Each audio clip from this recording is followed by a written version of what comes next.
The depressive disorders are characterized primarily by depressed or irritable mood.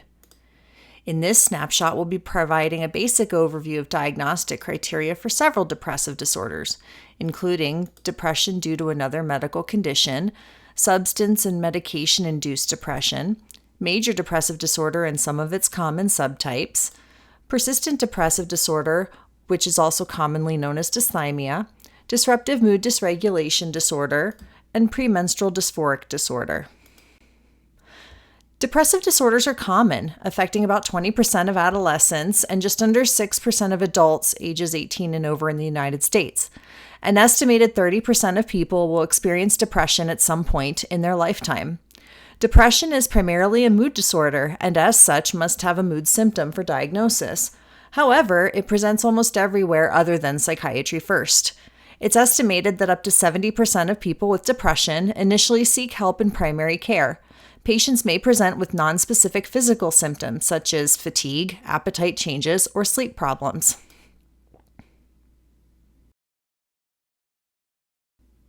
But before diagnosing a depressive disorder or almost any other primary psychiatric disorder, you need to first consider and narrow down several other possibilities.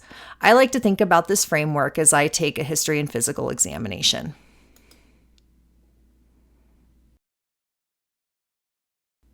First, consider if the symptoms represent a normal, expected, or appropriate response to a situation. I use the term normal here with some caution because I'm not entirely sure how to define that for every person. Depression is one of the features of normal grief and bereavement, but should be evaluated further as a depressive disorder if the symptoms are severely impacting one's ability to function, care for self, or if they're experiencing suicidal thoughts. Asking about the symptoms in relation to a person's baseline can be helpful, and baseline is actually probably a better term for normal. In general, if someone is presenting for an evaluation of depression, then it's likely not typical and expected mood for them. Try to understand more about how this is different and how it's affecting their life. In order to be characterized as a depressive disorder, the symptoms need to be severe enough that they cause significant distress or impact functioning in relationships, ability to work and learn, or some other life area. This is true for any psychiatric diagnosis and is often helpful in differentiating a mental health disorder from normal thoughts, feelings, and behaviors.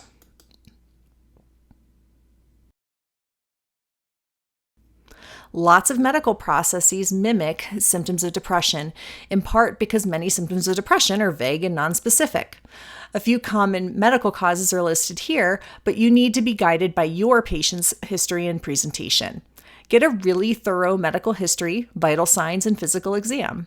Additional targeted labs and other studies may be helpful when indicated by the history and medical evaluation, but there is no diagnostic test for depression. If a patient meets criteria for a depressive disorder, but the symptoms are solely in the context of a medical condition, the diagnosis is most likely depressive disorder due to another medical condition. Keep in mind that medical presentations are just a snapshot in time. If you're working with someone with no psychiatric prior history and you see them with new onset depressive symptoms in the context of, say, hypothyroidism, you treat those issues first and conceptualize the depressive symptoms as depression due to hypothyroidism. If later in follow-up the depression persists despite resolution of the medical issue, you can reassess and the diagnosis might change later. Work with the information you have, but keep informed with the patient's history.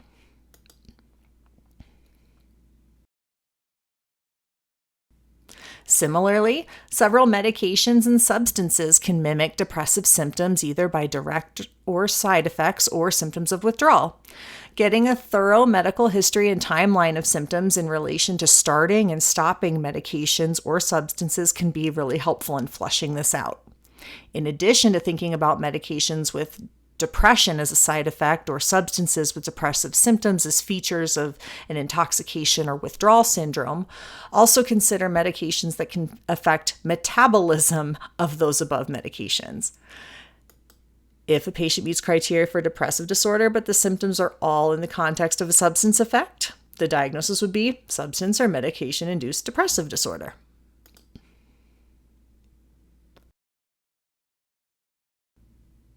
A thorough psychiatric review of symptoms is a good way to help narrow down your extensive psychiatric differential diagnosis.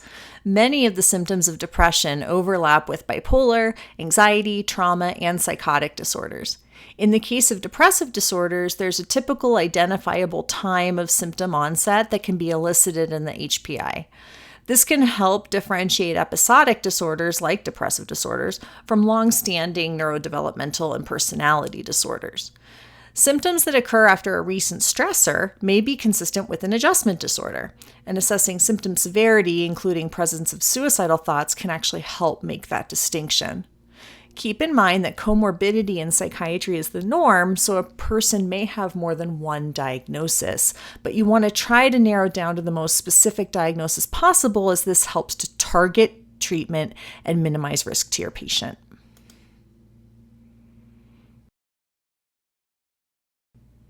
Depressive disorders and bipolar disorders fall under the bigger umbrella of mood disorders.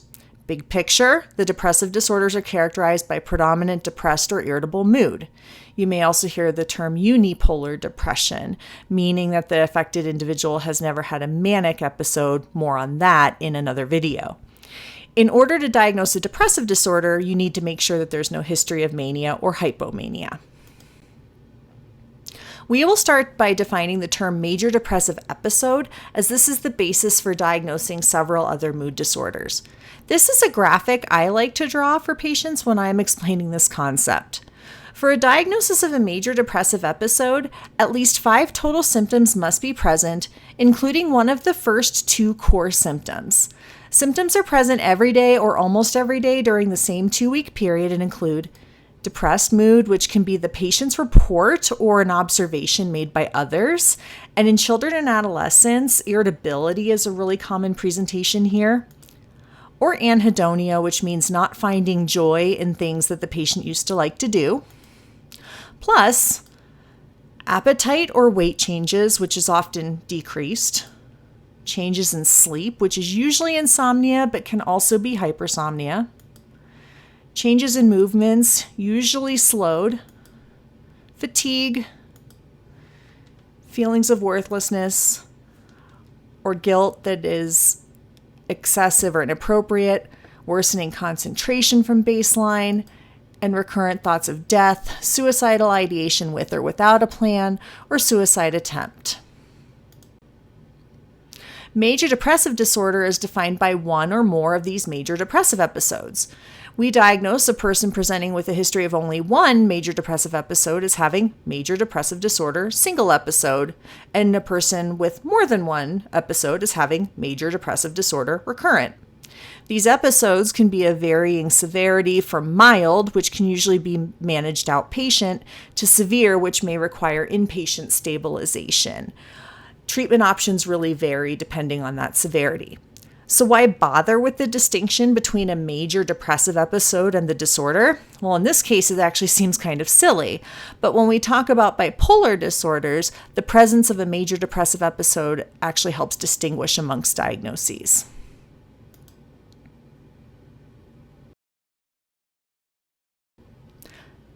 Now let's dive into some common subtypes of major depression. Depressive disorders can present with psychotic features. During the course of a major depressive episode, the affected person can experience hallucinations or delusions that are often mood congruent, meaning that they sort of match the negative thoughts that they're having about themselves. For example, they may have voices that are telling them that they're worthless or that they should die. These symptoms resolve with improvement of the mood symptoms. In contrast, psychotic symptoms associated with primary psychotic disorders, such as schizoaffective disorder, persist regardless of the patient's mood state.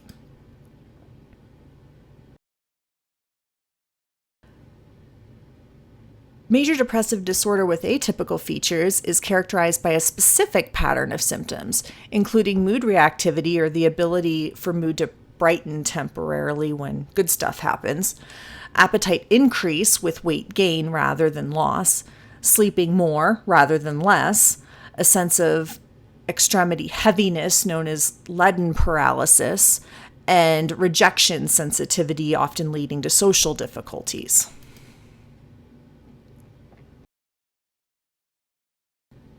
Major depression with peripartum onset used to be referred to as postpartum depression, referring to depression that occurred after delivery of a child.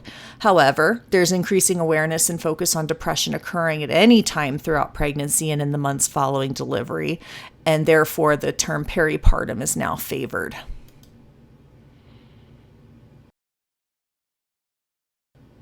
In major depressive disorder with seasonal pattern, commonly known as seasonal affective disorder, there's a predictable temporal relationship between onset of major depressive episodes and the time of year. There's also that same predictable relationship between symptoms getting better and the time of year. Usually, the depression starts in fall or winter and gets better by spring. Additionally, in order to make this diagnosis, you have to rule out other stressors that also have a temporal pattern, such as being unemployed at the same time every year, at the same time the episodes flare up.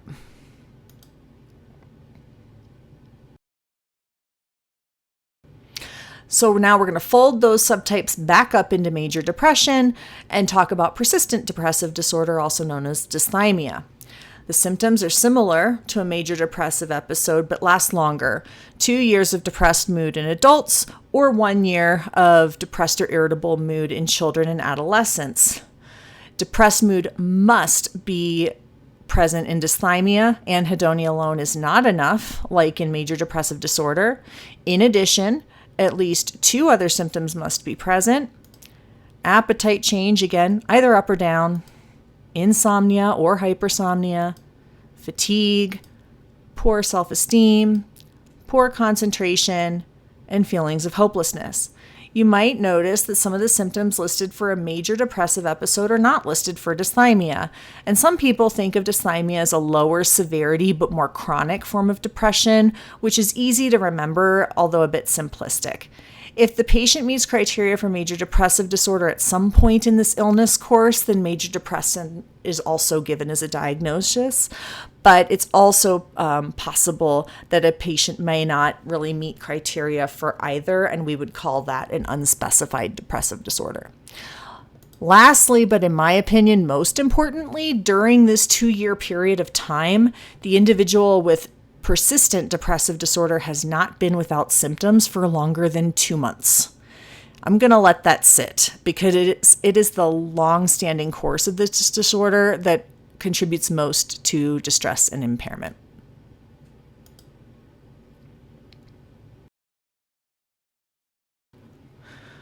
Disruptive mood dysregulation disorder, or DMDD, is commonly mistaken in clinical practice for bipolar disorder in children and adolescents because it presents with episodic tantrums, although it's actually a depressive disorder. It differs from the other depressive disorders in that it must present earlier in childhood before the age of 10, whereas the other disorders can and often do start in adolescence. One of the hallmarks of DMDD is recurrent verbal or behavioral outbursts that occur about 3 times a week. These outbursts are out of proportion to the inciting event, which makes it easily confused with intermittent explosive disorder and bipolar disorder. However, the outbursts in DMDD do not happen in a cyclical pattern with increases in energy and decreases in sleep and other hallmarks associated with bipolar disorder. Between the anger outbursts in DMDD, however, the mood is primarily depressed or irritable. This, in addition to the age of onset, is what differentiates DMDD from intermittent explosive disorder. Like persistent depressive disorder, DMDD is chronic, with symptoms being present for at least a year, and they're present in multiple settings. This is important because if the outbursts only occur in one setting, you really need to investigate carefully for situational factors. Kids often react to their environments, but a true mood disorder does not discriminate from one place to another.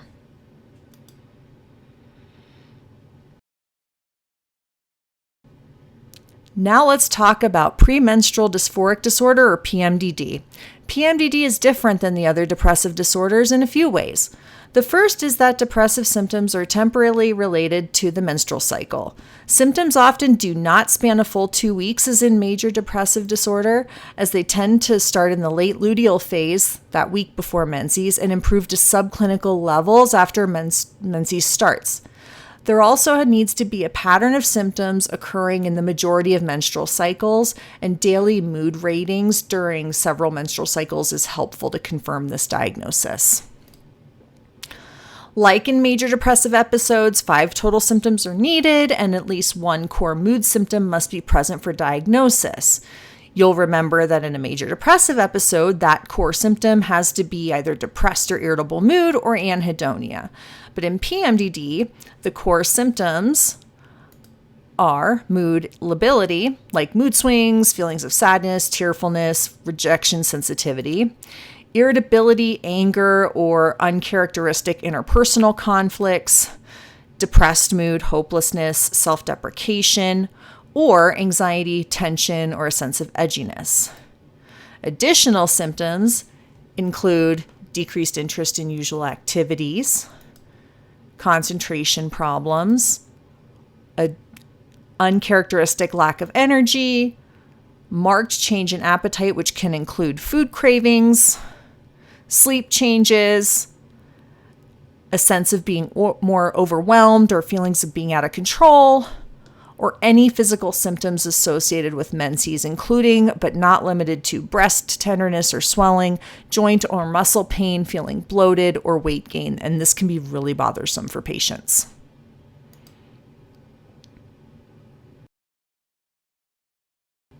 Zooming back out, here's where the depressive disorders fall in our big picture schema.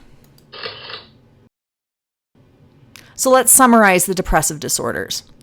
If the symptoms occur only in the context of a medical issue, we call it depression due to a medical condition, and we work on treating the medical issue. If depressive symptoms occur only in the context of the direct effect or withdrawal of a substance or medication, we call it substance or medication-induced depression. Major depressive disorder consists of 1 or more major depressive episodes in which at least 5 symptoms last at least 2 weeks, and criteria for a manic or hypomanic episode have never been met, and one of those core symptoms must be depressed mood or anhedonia. Persistent depressive disorder has a longer course, at least 2 years of depressed mood plus 2 other symptoms. Criteria are not met for MDD or another mood disorder, and the time frame is shorter for children and adolescents. PMDD is characterized by at least 5 symptoms temporally related to menstrual cycles. The mood symptoms can be depressed or anxious in nature, and improvement between menstrual cycles is a hallmark for diagnosis. And DMDD is a childhood diagnosis characterized by baseline chronic irritable mood with verbal or physical outbursts about 3 times per week with an onset in childhood.